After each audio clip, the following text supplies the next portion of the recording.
Welcome to episode 170 of the Thunder Underground podcast. Trent and Jason here as always, and this week's a good one. I think so. Yeah, we could classify it as good. Yes, they're all good. All good, some better. You can say that about a lot of things, but we won't get into that. But we'll put this in the better category. Yeah, oh, fuck yeah. Ricky Warwick and Damon Johnson of Black Star Riders are in the house tonight. They have joined us whenever you're listening on the podcast. That's right. This was pretty cool for us, not just because we love Black Star Riders, but we've both admittedly been huge Damon Johnson fans from day one. 25 years, basically. Yeah, 1993. So to be able to talk to him along with Ricky was quite a deal. It was an honor. Yeah, and we'll get into more of that here in just a bit. Gotcha. But before we do, we need to let you know that this episode is sponsored by DEB Concerts and a brand new sponsor, Vitz Screen Printing. Very proud to have them on board. Yeah, both of them. Just tell you about Vitz Screen Printing. They're out of Oklahoma City. They do t-shirts, hoodies, hats, all the stuff that most screen printers do. They do a lot of stuff for bands.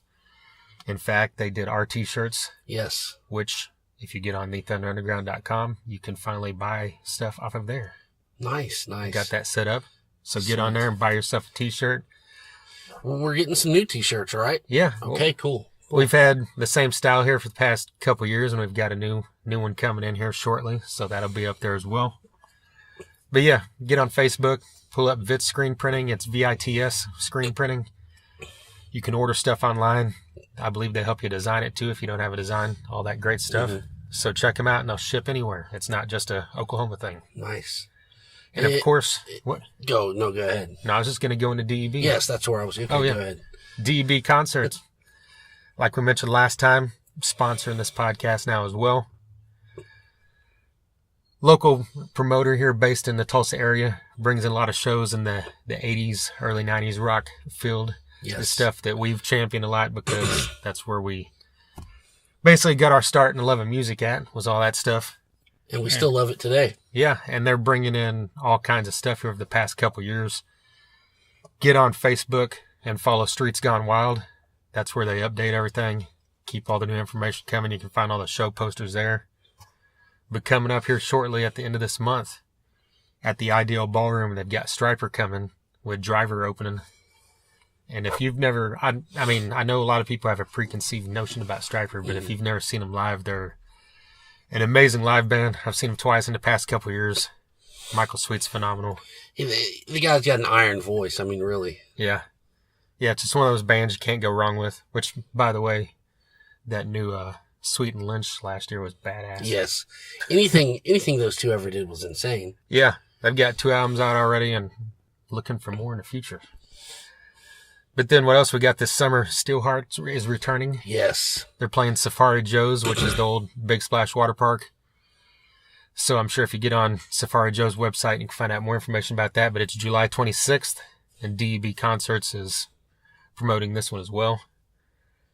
Followed a couple days later on July 28th, Bisto Blanco is playing the Ideal. Can't wait for that one. And guess what? What? This one will cost you a grand total of $0. Well, then I need to see everybody out there. Yeah. Yeah, DEB is bringing this in as a thank you for everybody coming to all their other shows. That's fucking great. If you don't know Bisto Blanco, look them up. They're badass. It features Chuck Garrick, Alice Cooper's bass player. He's a fucking badass. It's also got Calico Cooper, Alice Cooper's daughter. Yes. And they're good. They're fucking good. Yeah. Yeah. We wouldn't be rambling on if they weren't. Yeah. We would have just said the name and moved along, right? But they've also got Driver opening as well as our good buddies in Down for Five. Can't wait. Both excellent bands. Then a little bit later in the summer, August 18th, Faster Pussycats returning to Tulsa, playing the Ideal Ballroom with Don Jameson, doing some comedy beforehand. Nice. Both of those are fantastic live acts to see. And then we've got Dead Metal Society opening that show. Love that. And speaking of Dead Metal Society, we might have an announcement here on our next episode about an upcoming episode featuring a member of Dead Metal Society. You never know. Yeah. You got to stay tuned, really. Yeah. We've had 2 members before. We had 9 and Jason Gilardi. So we might have a number 3 here to talk about shortly. Loving it. Yeah. But yeah, check all those shows out if you're in the Tulsa area or anywhere in driving distance. Ideal is a fantastic venue. and DEB keeps bringing amazing stuff. I'm going to throw this out here. They need to bring Extreme to the Ideal Ballroom. There you go. Yes. Yeah, that would be amazing. That would be. Yep. Or the new Queensryche. Queensryche. Well, it's not new Queensryche. I just mean Queensryche, but with Todd singing now. It's freaking amazing. I'm gonna go a little deeper here. I want him to get Taiketo here, opening for one of those bands or something. Fucking that needs to happen. I said it. Yeah, that's cool. Well, envision it. It will happen. Hopefully. So if we're just throwing out random bands like that, I want them to bring Tora Tora. They're only from Memphis. It's a short drive. Hey, you'll pay for their gas. I will personally buy Tora Tora's gas to and from Memphis if Doug Burgess books him to play the Ideal Ballroom. See, most of the times I'm like, hey, Trent will buy you drinks or Trent will do this. He's just like, fuck off. Trent will lick your underwear. Trent's like, fuck that. I'm not going to do that. But this time I threw it out there and he's going to do it. That's right. Look at that. I feel good about this one, Trent. Yeah. I'm thinking we're making strides right here. But speaking of shows, this Saturday night in Tulsa at the Shrine is going to be what would you call it? A ball squasher. A ball squasher, a barn burner, a face melter. All three of those. Yeah. Helmet. Oh, man. And Prong. I can't fucking wait. 2 bands that are fantastic put this together. This is just a fantastic night. Prong is just unbelievable. Yes. And Helmet, I haven't seen them in quite a many years, so really looking I've never seen Helmet. You've never seen them live? Never seen them. Oh, wow. Yeah, so, I mean, this is going to be amazing. Prong, I mean, where do I start? You know, that's another 25-year one. Yeah. And I think that this build together is just really cool. Yeah. It's not, you don't really think of them in the exact same avenue as the type of band, but when you put them together, you really think that's a really good match, you know? Oh, definitely. So that's something you're probably going to hear a lot more about here on the next episode, because that'll be after that happened. So we'll get into that. Of course. Speaking of kick-ass shows, they also just announced Shooter Jennings at the Shrine later this summer, July 6th. Holy fuck. Yeah. I mean, come on. I know that's country, and if you don't listen to this all the time, you might not know that we had Shooter Jennings on this podcast. It's been right about 2 years ago now. Yep.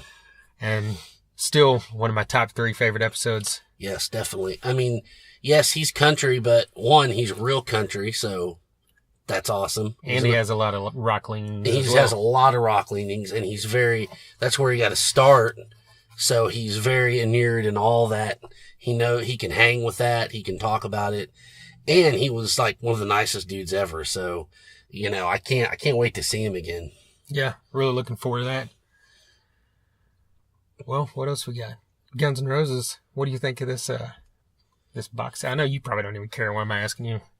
Well, I mean, I kind of want to get your take on it because I read all the stuff and I saw the picture. I mean, is that something like, you know, that's your favorite band? Is that something, man, I got to get this? Well, no, I would love to have that super huge box thing. Yeah. There's no way I'm paying $1,000 for that. Yeah. But that thing that cost $1,000 is it's like a wooden box it's made of leather and has the logo embossed on the front and out of metal, I think. And then it's got, the whole thing is on like 7 vinyls and then has all this other stuff. But the regular, normal deluxe one's like $180, just like all the Metallica ones. Yeah. Yeah. Which is the one I'll probably get. Yes. But the only bummer about that is there's not an option of that one that includes the vinyl. Really? The 7 vinyl thing. That fucking sucks. That's kind of, I guess, the special deal about the big one Yeah. is the only way you can get the 7 vinyls is if you buy that huge box, and there's only like 10,000 of them. But you can buy like the 2 vinyl version of like the album with some extra stuff for like $35 or something. Well, maybe I'll start a GoFundMe page for you. There you go. So Trent can get this, you know, $1,000 box set. Right. But I'll definitely get the regular deluxe thing, you know. Yes, and I will definitely want to look at it. Yeah. Well, let's play some music. Why not? We're going to play this band, and then we're going to talk about it afterwards because we got a few things to say. You goddamn right we do. This is some righteous fucking shit, man. Yeah, that's a good quote because that's the truth. This band is called the Dirty Soul Revival, and this song is called Can't Hurt Me Anymore.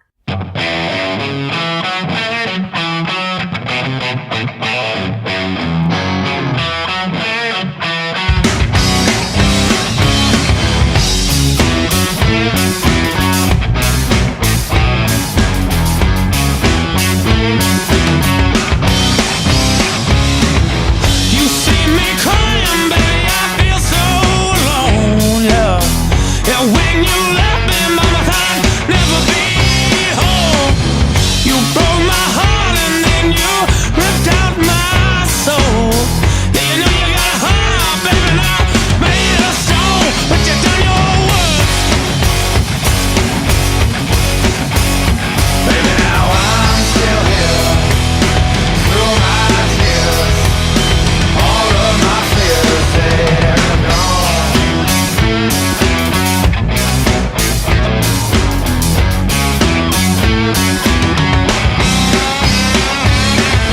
You talk a lot about, baby, what you are, yeah. Sometimes I think that you just like to control. Your wife's a Monday dribbling falls on the floor. Yeah, I sit by, baby, as you beg for more, but it don't matter. Yeah, it don't matter anyway. There's nothing to say. 'Cause you can't hurt me anymore.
Sometimes I wonder, baby, just where we went wrong, yeah.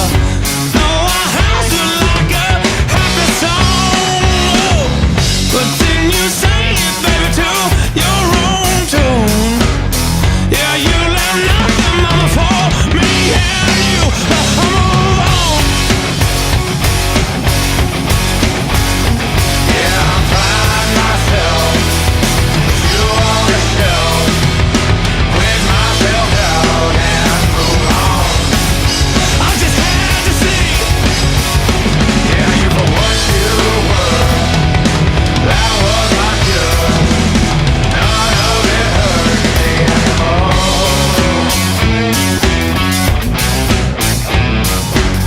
Yeah, none of it hurt me anymore.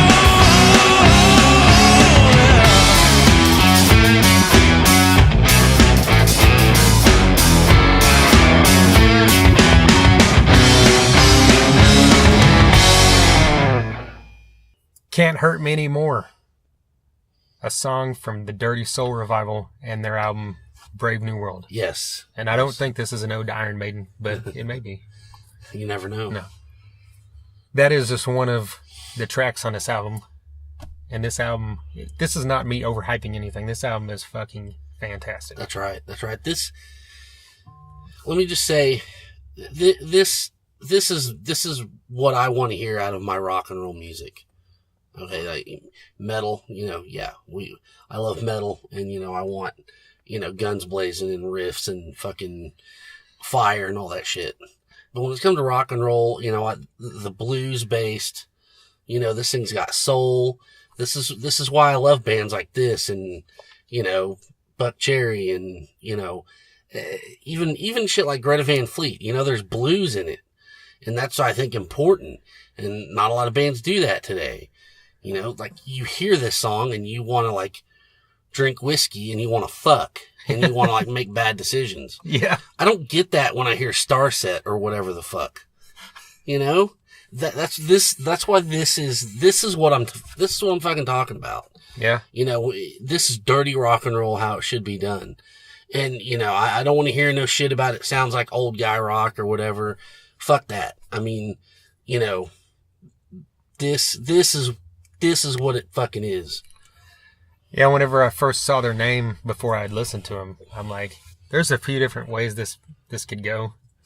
But when I click play, I'm like, okay, this is exactly how it's supposed to go. That's right. Because this is one of those rare times where the name perfectly fits the sound. And it's just from start to finish, there's everything. There's the blues rockers. There's just the deep down, like you said, dirty blues. You know, yes. There's a few of those songs there's one song that's like 8 minutes, one song that's 9 minutes, and they're like, you know, just this bluesy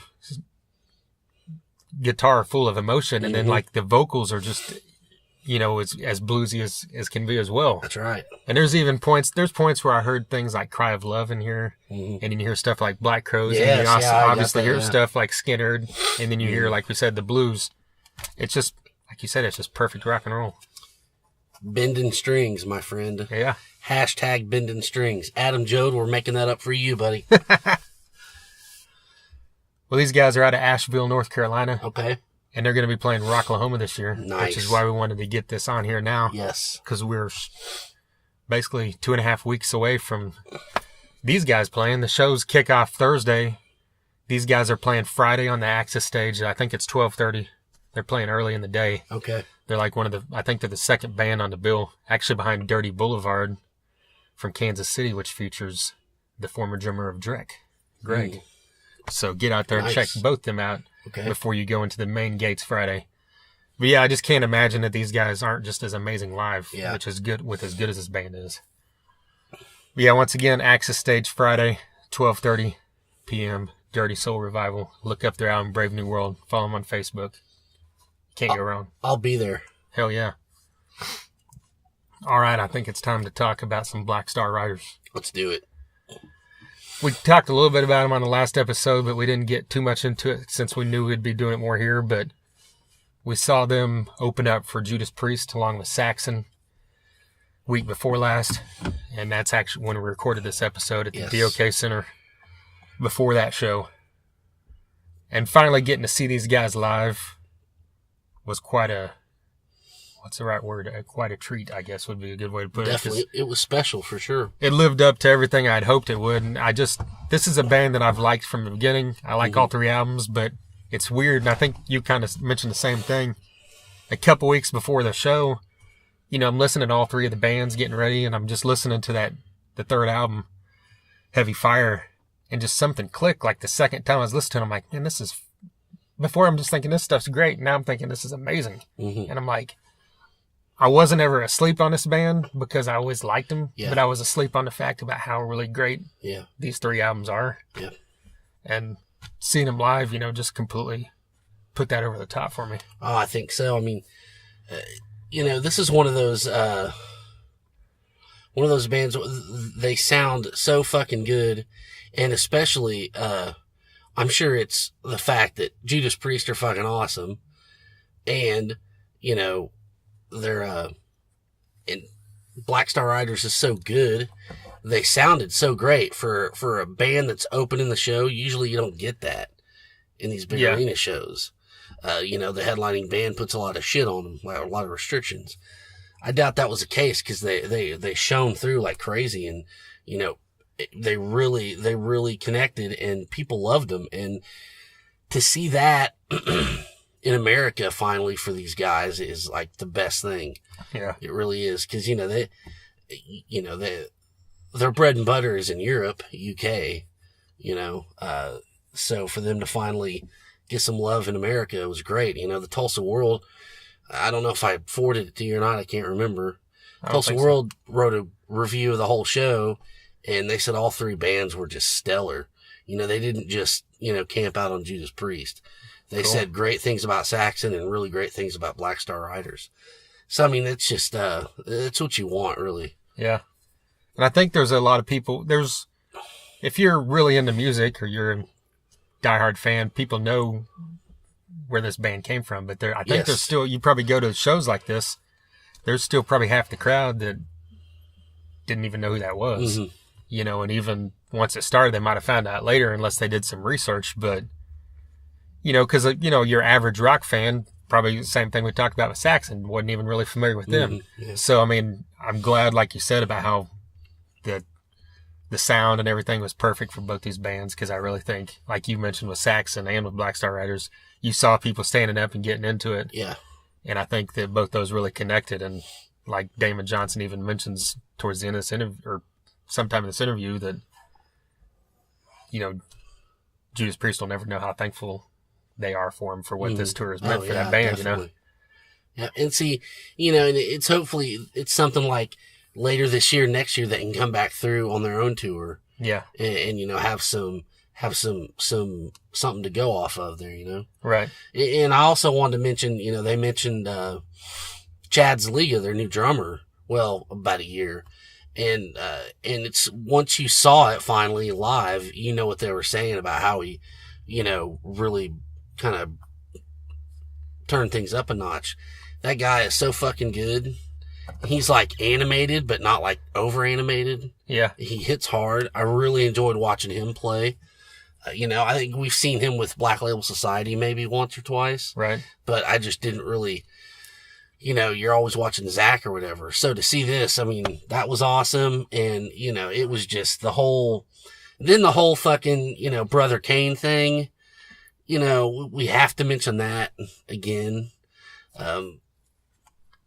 So to be sitting across from this guy was fucking great. I mean, I don't want to fanboy out, but I'm just saying it was fucking awesome. And I definitely want the focus to be on Black Star Riders, but I just, on a personal note, it was great to meet him, and, you know, there's all kinds of stuff to talk about. It was just cool. Yeah. I mean, I'll say it. We both agree that Brother Kane's debut album was one of the best albums ever made. I mean, definitely. It has to be. I mean, like we talked about with Dirty Soul Revival earlier, it's just perfect rock and roll. Yes, it is. It really is. And if for some reason you're not familiar with that, or you only know a couple singles, you got to check this thing out. Yeah. And even, you know, the other two albums are great as well. Oh, yeah. All their shit's amazing. Yeah.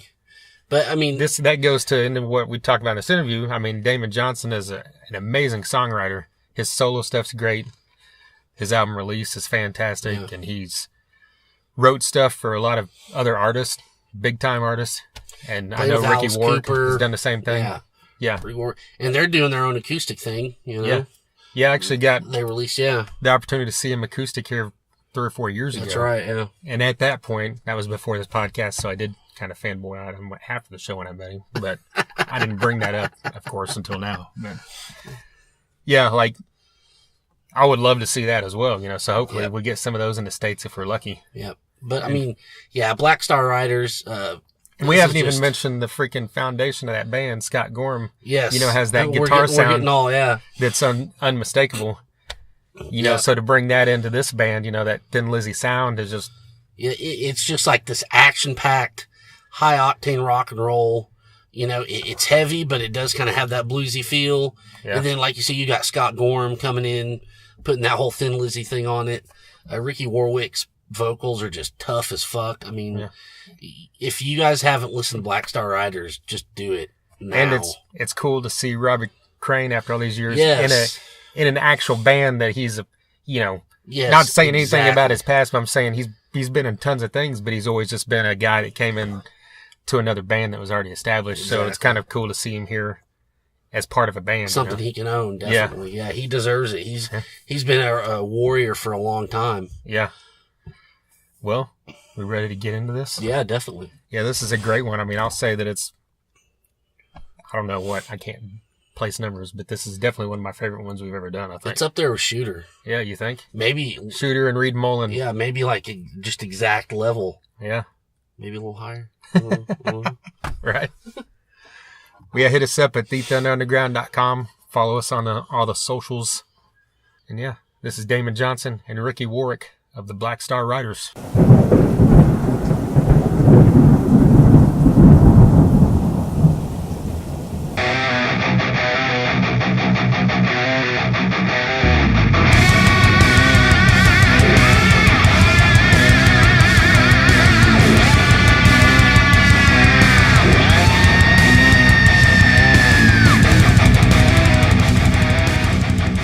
You guys live here? Yeah. In Tulsa? Yep. Yeah. don't get too many metal shows in Tulsa, I bet. Nah, it kind of varies. Yeah. Oklahoma City used to get a lot more than us, but It goes up and down. You know, it's been on a real good up for a while. But for a while there was all just like alternative or indie stuff. So Yeah. this is pretty cool. Cool, man. Yeah. Kane's Barn used to be good about bringing them in, but now they're straight up indie. Yeah. Yeah, how far is that? Is it like in Tulsa proper, Canes? Yeah, it's just about 4 or 5 blocks. Oh, really? Yeah. Yeah, fuck, that's a great venue, man. Yeah, there's a doctor took it over, and he just does straight indie stuff. There's some times where I'm like, I don't even know any of these names on the calendar. Yeah. And they sell the place out. You know? Yeah, but so Wow. Some of those indie bands are the worst band names ever. Don't they? Like, I just think there's no imagination behind them at all. yeah, Mr. Wives. I mean, what the hell? Yeah. Whoa. I saw David Byrne last night, and the opening band was called Perfume Genius. They're called what? Perfume Genius? Wow, Perfumed Genius. Yeah. See, there you go. See, I hate them already. I'm These never kids gonna play today. Yeah. No shit, Never man. gonna play no. Well, so do you guys consider yourself metal? No. No. No. I mean, I didn't think so, but I mean, Priest is certainly metal. right. And I think Saxon is certainly metal. And I know that just the conversations we've had, certainly Ricky and Robbie and myself were very aware of Saxon, you know, when we were, I mean, you know, shit, man, they've been around a long time. Yeah. Priest was a broader influence, I think, for all of us in some way. I mean, so many great songs. And obviously, their discography is full of incredible songs and lyrics and riffs. But they also had some fucking hits, man. Yeah. I mean, you know, Living After Midnight and Got Another Thing Coming. I mean, you know, those were as big as any other 80s kind of pop metal songs were. So it's... I mean, we consider ourselves a rock band in the same way that AC/DC, Motorhead, and Thin Lizzy, I mean, they're not metal bands, they're hard rock bands, and I think that's what we would align ourselves with that side of it more than the metal side of it. That's well said. And you know, the metal fans Love both. pretty and, much you know, embraced all of those bands yeah, you just exactly. said. Yeah. So I guess that's the cool thing, kind of coming from being an extension of the Thin Lizzy story somewhat, you know. That was always something Ricky and I've talked about a lot. That was one of the greatest things about Lizzy was the diversity over the course of any album, man. They would have a lot of It's different... like Cold Sweat, and then, you know, which is almost a metal song. Yeah. And then you've got like Dancing in the Moonlight, which is a beautiful pop song, or Sarah, you know, it's... Yeah. So, yeah. It's all about diversity. Well, yeah, like you said, most people like both sides of it. Yeah. So if you notice that great response, you know, even I know you guys opened from several years ago with Thin Lizzy, and now on this tour, has it always been a great response? It's been brilliant. It's been really, really good. Like, you're always going to get the guy that's going to sit there and go, this isn't metal, I hate it. Yeah. The closed mind and you know, made up his mind before he's gone to the show that, you know, anything is not remotely, you know, full on metal, I'm not going to give it a chance. But, you know, I'd say 95% of the people are open minded, and the reactions we've been getting have been phenomenal. Been really, really good. Yeah. Really pleased, man. We had what I think all of us considered the best Los Angeles experience ever. You know, LA Careers is probably. reputable for just kind of being standoffish. And Yeah. fuck, man, they were Went off, you know. they It's were great. really all about it. It was exciting, and it's been that way across the board, East Coast to West yeah, Coast. and they can see, you know, our intent, you know, how much effort you'll see when you see us play live. Or, you know, the band is very physical, and we move around a lot. We're certainly putting, you know, everything we've got into it, every ounce of sweat into it. And I think people can see that and they appreciate that, you know. And it doesn't hurt that we have the king of swagger of all time, Scott Gorham, Yes. on stage left. You know, I mean, there's not a cooler motherfucker that's ever held Yeah. a Les Paul. So we're lucky, man. That's got to help a little. Yeah. We're in a good shape. Well, you know, there's only like 4 shows left. Yeah. So, I mean, that was kind of one of my things was, you know, what were some of the high points? I guess LA was, you know. LA was definitely a high point. Yeah. It was great to get into Canada. You know, Yeah. we've not really had a chance to play in Canada as Black Star Riders. You know, several highlights. You know, we did a couple shows on our own. We played just outside of Chicago. We headlined a show, and it was fucking brilliant, man. You know, it just feels good to play over 90 minutes of our own stuff. Remember the Washington, D.C. show being really cool as well. Do you remember that being a great Yeah, there's show? a beautiful venue right in the middle of D.C., not far from all the monuments and stuff. And fuck, man, it was a full-on metal audience, and it was packed. And yeah, you know, we definitely prefer it when the seats aren't right up to the stage, when there's at least standing room. Yeah. That's always a better environment, I think, for all three bands. But the tour's been incredible. Black Star Riders has not been able. There just hasn't been much of a platform for us to educate people in North America to the degree that we're fortunate to have in Europe, in the UK specifically. So this tour has been a game changer for us. Yeah. You know, now there's loads of people that are going to at least be aware of Black Star Riders. Yeah. And, you know, our goal is to definitely try and build an audience here at home, you know, so that we can, you know, do some runs here. We'd love to build that fan base, and we're going to be grateful to Judas Priest forever, man, because I don't think they can fully measure how helpful this has been for us. Yeah. Europe and UK just seem to get it a little more, you know. That was a Thin Lizzy stronghold, even going back to the late 70s and early 80s. So when we, you know, put the new band together, we thought for about 5 minutes about calling it Thin Lizzy, and then we were like, nah, that's a bad idea. So I think once we did that, the Lizzy fans really came out in strong support, and it's just been phenomenal. You know, we get some radio airplay over there on BBC Radio 2, on Planet Rock. It's just a little more infrastructure there for bands like us. Yeah. You guys have put out all three of your albums in right under 4 years, in an era where a lot of people shy away from that much product. Is it kind of a thing to establish yourself, or what was the decision on that? Yeah, well, I think once we saw that the first record did as well as it did, we knew we had to get another record out as quick as we could to keep the whole thing going along and prove to people it just wasn't a flash in the pan. And we were very serious about what we were doing. You know, also what we write all the time as well. So there's tons of stuff, so we're always dying to go into the studio and record and put stuff out there. Dude, we put an album out every 6 months so we could get away with it, you know. Yeah. That's where we're at, which is a great position to be in. But, you know, as much as we love to play, we love to write, we love to get in the studio too. So. I've certainly never been in a setting that's this prolific. Ricky's phenomenal. You know, he's always gathering lyrical content. And a lot of times in the songwriting, that's the biggest challenge, you know, and there's never any shortage of that. So the bonus beyond that is that I feel confident that I can bring him anything. It doesn't have to be some 180 beat per minute riff, you know. It can be something kind of folky or something spacey or something stoner or whatever, and he'll give it a fair shake. And you know, typically the stuff we work on together, we pull it together pretty quick. So again, man, we're lucky. That's a great place to find yourself. That was kind of one of my questions. Both of you, even before Black Star Riders, were pretty prolific writers.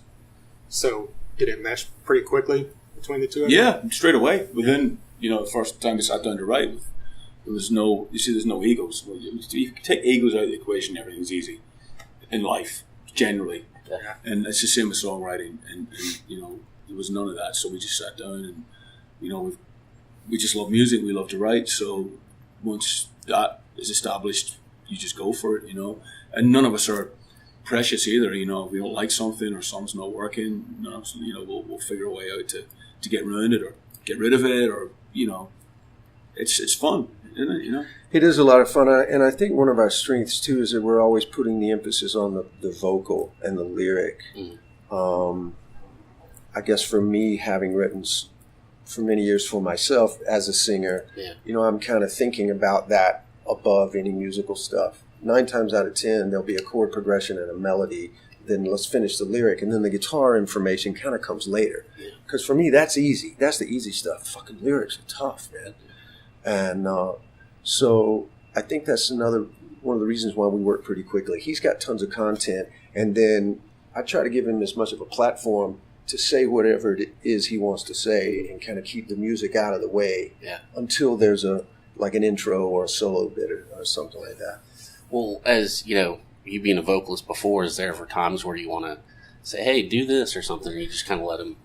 No, Ricky's got great instincts. I mean, that's a great question. I mean, again, he's so inviting into the whole process. You know, there's probably been a time where I've said, hey, what if you phrased it like this? and he'll take that on, and more times not, he'll go, oh, okay, that's cool. That's got a better cadence, coming out of this section. Again, that's the fun stuff, man. Yeah. That's just fucking fun to sit there. It's like a little puzzle, and because it's more than just a riff and a lyric. There's all kinds of minutia inside of it that if you can give that some attention, next thing you know, man, like the fucking song is badass. We got 3 or 4 things that we've written just on this tour that, we're fucking lathered up to play it for, for our producer and for the other guys in the band, stuff that we feel really confident. Just a good place to start for the next record. So is that something you guys are going to look into doing as soon as this? February 2019, we're in the studio with Nick Raskulinecz again. Okay. Nashville. It's already signed, sealed, and set in stone. Yeah, another cool thing about Black Star Riders, there's a lot of care and attention to the calendar and kind of planning 6, 9, 12 months ahead. Mm-hmm. And always kind of thinking what's coming next. And I think that's kind of key to the point you made, 3 albums in just over 4 years. It is pretty significant, and we're really proud of that. And in this day and age, man, where there's no rock radio, there's no MTV or anything like that, that is important to keep firing the content out. Yeah. Whatever fan base we have, man, we got to keep them close, give them what they want. Yeah. And if all they're looking for is great new music, then I think we're going to be okay. I think we'll be able to stick around for a long time. Well, you mentioned Nick earlier. Talk about working with him, and he must be doing something right. He's doing the new one, so. Yeah, man. He's just phenomenal. His resume just speaks for itself, and the people that he's worked with, the clientele, and we're really lucky to have him. And he gets it. He just gets the band and gets what we're trying to do. It's great to work with. He becomes, I know it's cliched, but he does become that, extra member of the band for the time that you're with him, and he invests himself emotionally in it very, very heavily. Which for a band like us is what we want, so it's always exciting to work with Nick. He's ruthless. Like, he'll fucking tell you if something's not right, and he'll make you go and rewrite something 20 times until he thinks it's the best he can get out of you. And I like that. I might not at the time, but when the job's done, I certainly do. And the whole thing about it, again, is stress-free and it's easy, and he's got a great place to work, and Damon lives in Nashville, so it's good for him. And, so again, it's about making us feel comfortable and just being at home and being able to do the best we can do. And Nick does that. Yeah. So you like that he's a taskmaster? Oh yeah. No, we know it's good. We're all pretty driven, and it's good to have somebody else that's just as driven and just as outspoken. And there's plenty of producers you can find that are essentially engineers that are yes men. Oh, that's a great song. Yeah, let's record that. Nick's not like that. He literally will get the guitar and go, this transition is not working. We gotta solve this right now. I don't know how he learned what he has learned. I know his time in Los Angeles when he was working at Sound City. I'm sure you saw the documentary, man. Yeah. I think we all fell in love with Nick Raskulinecz just from that movie. Yeah. I would have never thought we could attract somebody of his caliber, So it's always fascinating to me. From day one of pre-production, he shows up with that notebook. He's made notes already on all the demos that we've provided. And then he'll be like, okay, let's do, today we're going to play Dancing with the Wrong Girl. We need to click that up a couple beats. It's a little slow. And, just little things, man. He's got the big picture in his head all the time. But then at the same time, it's not rocket science. It's just a process. And I agree totally with Ricky. We're pretty driven. There's personalities in the band. Sometimes you got to push somebody a little bit. And Nick, he's very comfortable telling you no. Yeah. No, that's a shitty guitar tone. We're gonna play something else. Yeah. That's not working. Well, how do you feel that the band has progressed over these since you got started a few years ago? Leaps and bounds. I think we've just playing and touring as much as we have, and really getting to know each other in inside out as well. You know, plus we've had 2 personnel changes that, in my opinion, with no disrespect to the other 2 guys that were in Black Star Riders, the 2 personnel changes we've had with Robbie Crane coming in 2014 was a massive game changer in somebody that gets the band totally musically, is edgy on stage, has great attitude. And then the addition of Szeliga last year, same thing. You know, and as a band, I think the last year, I feel we've been untouchable. You know, certainly in the last 6-7 months, we've been playing better than we've ever played. I agree with that. And you know, that's really helped. You know, so we're in a really good place right now. You know, everything feels good. Yeah, I think we've progressed in that we're even finer tuning our own understanding of what Black Star Riders is. Mm-hmm. I don't think we feel limited in any way. You know, I think our last record really was pretty melodic. It was almost, you know, there was a lot of BBC Radio 2 friendly songs on there. And not a damn thing wrong with that. That's just kind of, you know, what we came up with. Mm-hmm. You know, the newer stuff feels a little heavier, and that's cool, you know, but we never feel limited by any of that. It's really, is this a great song or is it not a great song? Regardless of tempo, regardless of the arrangement or what kind of a song it is. We're really dialing in to what is Black Star Riders. And I'm sure you guys might have picked up on comments just through social media. It's nice when people say, oh, you're stepping out of the shadow of Thin Lizzy. We never even felt like that was a problem. We never felt like it was a shadow. We felt like it was a blessing. Yeah. It was a gift for us to be able to come from that. And we're always going to be proud of that origin and that legacy. And for someone to hear Testify or Say Goodbye and go, oh, man, that reminds me of something off of Fighting. Fucking killer. Yeah. You know, what a compliment. That's great. But, you know, journalists sometimes go, so how do you sit down and write a Thin Lizzy song? The fuck if we know, man. You know, because we're not writing Thin Lizzy songs. Yeah. We're writing Black Star Rider songs. So having Scott's guitar, you know, his guitar imprint inside of, you know, Ricky sharing really a lot of the same songwriting influences that even Phil had. Yeah. And then that, you know, Celtic background and that Irish storytelling, I totally get that sometimes there'll be a whiff of familiarity fucking killer. Yeah. That's great. Yeah. That's great. Well, you know, I got to say, I like that you guys just have decided, you know, we still have the thing going, but we're going to call it something new. I think that's how a lot of bands should do it. Thank you. Thank you. And I noticed that straight away. That's really awesome. Thank you. I mean, I know we recognize that's a tough decision for any band.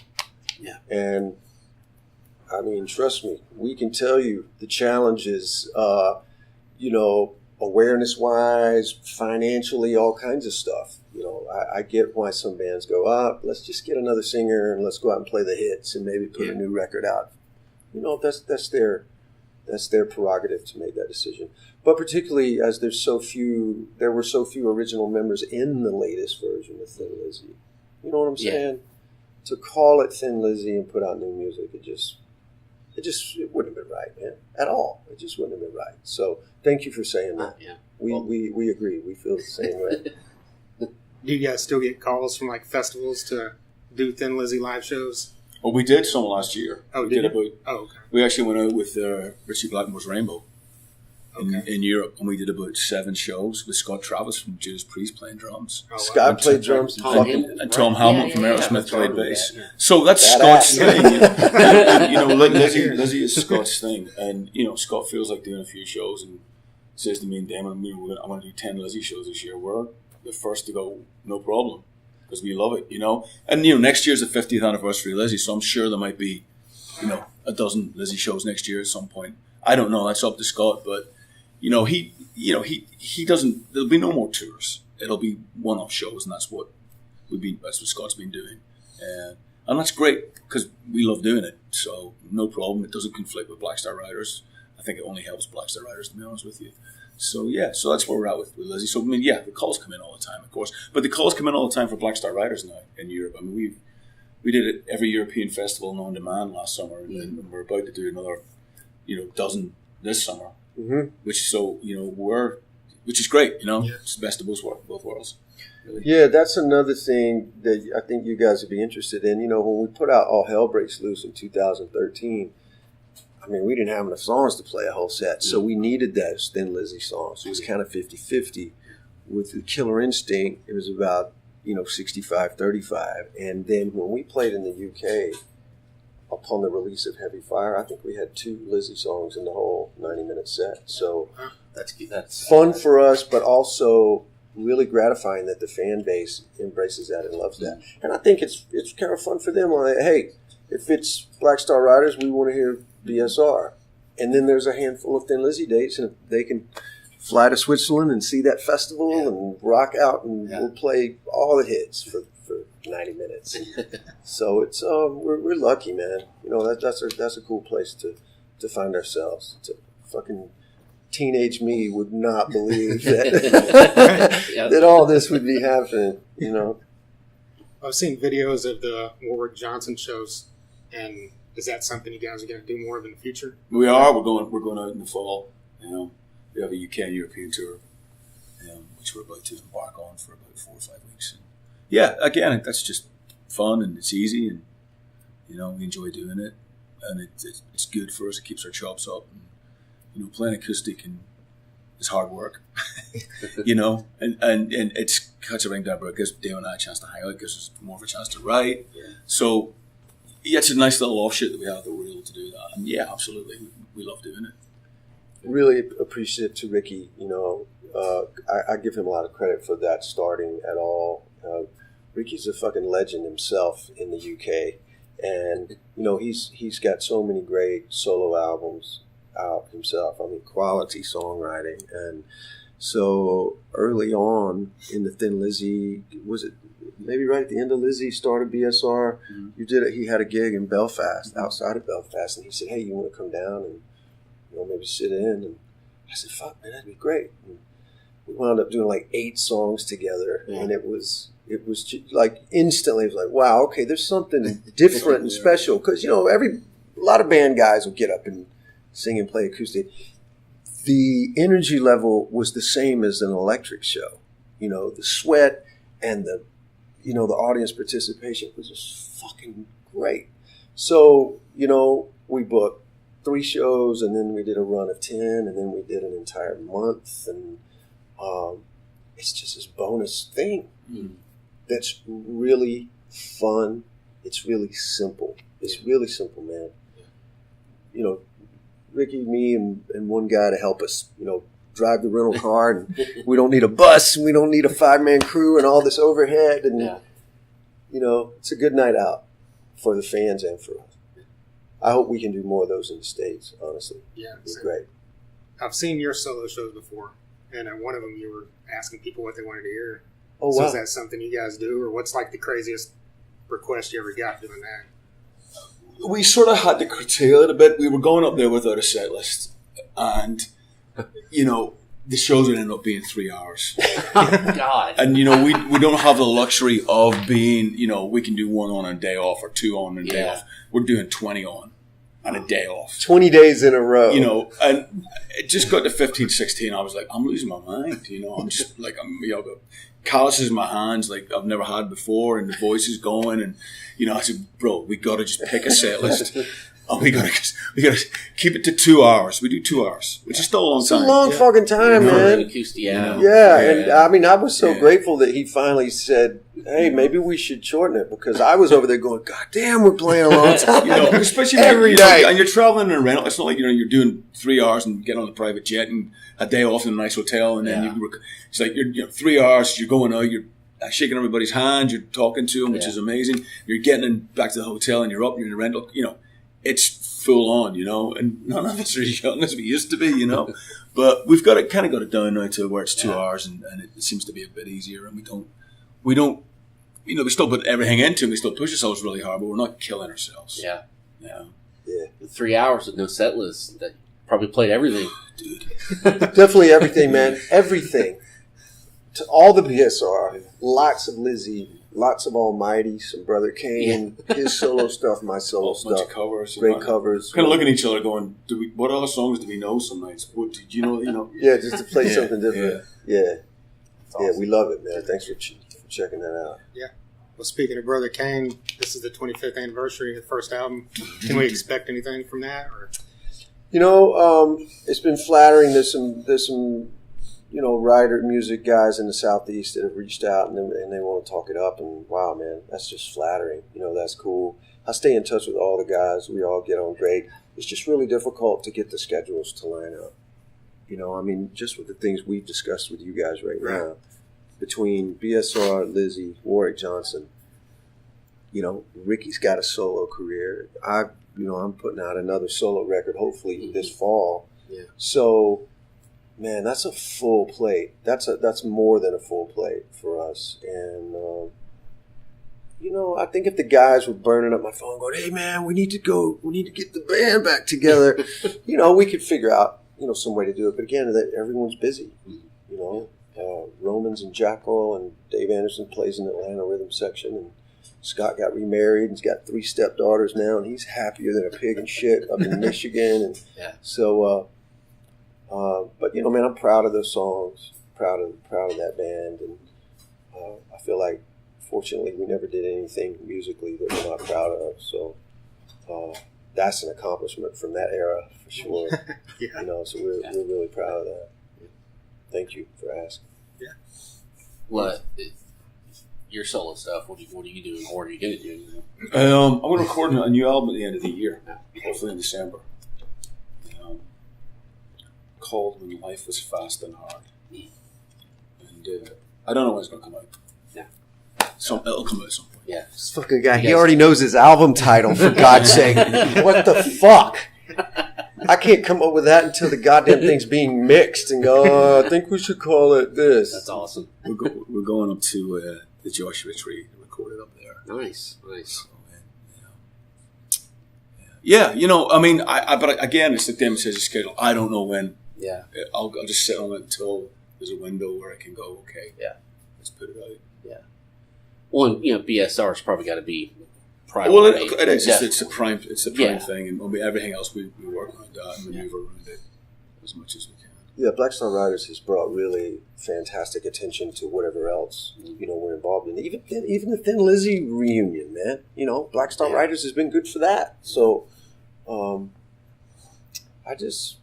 I've said it many times, man. I have no problem admitting that it was hard for me to believe that a band of guys looking at 50, one looking at 60, could start a new band under a new name and really grow it to any level that you could sustain yourself. And we've absolutely done that. And that is very significant.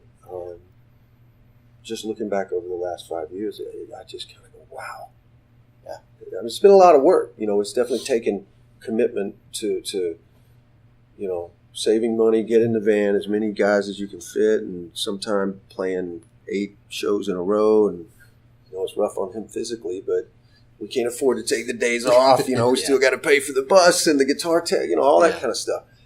And by hook or by crook, we've pulled it off, and it's been nice, man, to get some of these phone calls about some festival offers this summer. Yeah. And you're like, wow, okay, they're going to pay us to come and play our own songs. Killer! Hell yeah. It's fun, man. Yeah, definitely. We appreciate your guys' time. Yeah, thanks for the time. Thank you, Thanks, guys. man. Great questions. Yeah, Really enjoyed that. Thank you both. Cool. When I first heard of you guys, the first album, I was like, this is awesome. We'll never see it in the USA. So that you guys are here in our town. It's just great to be here, man. It's cool. Honestly, we feel the same way. Yeah. We're so pleased, as Damon said. We it's a weird situation. We actually sell, do okay sales wise in the States without even ever playing here. Mm-hmm. I was always like, well, if we ever got the chance to play it, but we just can't afford to go out with guys our age and kids and families and do a club tour and lose money. Mm-hmm. We just can't lose money. Not 50 years of age, This is our job. So we needed something like this that was still made a great deal of money. This where financially we could do it. We wouldn't lose out, and we get to play in front of a big audience. So hopefully when we do come back now, these club shows will be 200, 300 more people there than there would be if we just came out and played with nothing. Yeah. I mean, that's the plan. Yeah, exactly. And then this Priest thing just came out of nowhere. We're just like, this is it. This is what we've been waiting for. Because we were close to a couple of big tours, and last minute they didn't quite come off, and blah blah blah. And you kind of back in your mind going, "Oh, is that it? We're just going to have to forget about the States," which is very frustrating because 4 of the guys are from here, and 4 of us live here. We want to, you want to be successful in your own backyard, So, but yeah, thankfully, Thank you, Rob Halford. Yes. Lynn Tipton. No doubt. And all those Been tipped in here today. Yes, he is. I think so. Yeah, I think so, man. I think he's doing the remaining dates. We won't tell anybody. Yeah, you I didn't don't hear know if it that. was just certain You days didn't or hear that. No. He's awesome.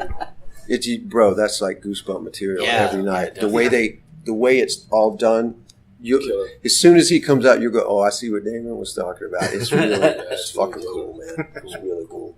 Well, thanks, guys. Oh, thank you, man. Really enjoyed that, Great. guys. Great. Thank you very much. There you go, Ricky Warwick and Damon Johnson of Black Star Riders, and of course Thin Lizzy as well. A huge thank you to Austin Griswold of Secret Service Publicity, and to their tour manager Ryan as well for the help getting that thing together. Yes. And a huge thank you to Damon and Ricky for willing to sit down with us for a little over 30 minutes and do that thing. That's right. Quite an honor. Yeah. Well, anything else we need to talk about before we get through this thing? I think that does it. We've got upcoming episodes now with Sean McCoy of Boba Flex. Yes. Yeah, we just did this one this past weekend whenever Boba Flex was in Tulsa. Very cool to see them live and to record that one. So we've got that one coming here in the next week or so. And we've also got one with Adam Jode recorded as well. Scattered Hamlet making his return to the podcast. And as usual, that one's fantastic as well. Of course. Yeah, and we should have a couple more things on the next episode to announce. Of course, here in a couple weeks, we'll be out at Rocklahoma. So if you're coming to Rocklahoma, come by and say what's up. We've got wristbands, t-shirts, koozies, all that great stuff. All of it. Yeah, and you can get it all now at thethunderunderground.com. So follow us. Get on there. Follow us on Facebook at The Thunder Underground, Twitter, Instagram, YouTube, all that great stuff. You can listen to all our past episodes right there on the website, or go to soundcloud.com/thunder-underground. Everything's also on Google Music, iTunes, Stitcher, TuneIn, all that great stuff. We've had past episodes like we mentioned, Shooter Jennings, Corrosion and Conformity, Scattered Hamlet. We've had on, hey, who's blowing up right now? Bad Wolves. We've had on Doc Coyle last year. They're coming to Tulsa later this week. They'll be better than the headliner. Just letting you know ahead of time. We had a guy named Biff Byford. That's right. Just recently, of course, recorded the same night as this one you're hearing now. The very last episode was Biff from Saxon, and that also made some news on Blabbermouth with what Biff said about JJ French, which was pretty much true. Yep, pretty much true. Yeah, and then I noticed just a few days later, there's an interview where Lips from Anvil's basically going off on JJ as well. He's fucking right, too. Yeah. But also guys from Shinedown, King, Saving Abel, Megadeth. We've had on 2 guys from Megadeth, Dave Elfson, Chris Broderick. We've had on 2 guys from a band named Kiss, Gene Simmons. You might have heard of him. Yeah, Bruce Kulick, formerly of them, also now in Grand Funk Railroad. Who else? The Sword. Yeah, and guess what? They're coming back here next week. I'm going. Miss May I. Oh, by the way, I don't know why, but I finally listened to Used Future. I had not for some reason. What'd you think? It was really good. Hell yeah. I dug it. Yeah. Royal Republic. We've That's had right. them on. Yeah. Oh, yeah. Truck Fighters, Warrant, Europe, Dokken, tons of great bands. Yes. So just dig back through there, find all this stuff. Like I said, thethunderunderground.com. You can listen to them straight there or find the links for everything on there. Let's get out of here. Till next time. Thunder Underground, y'all.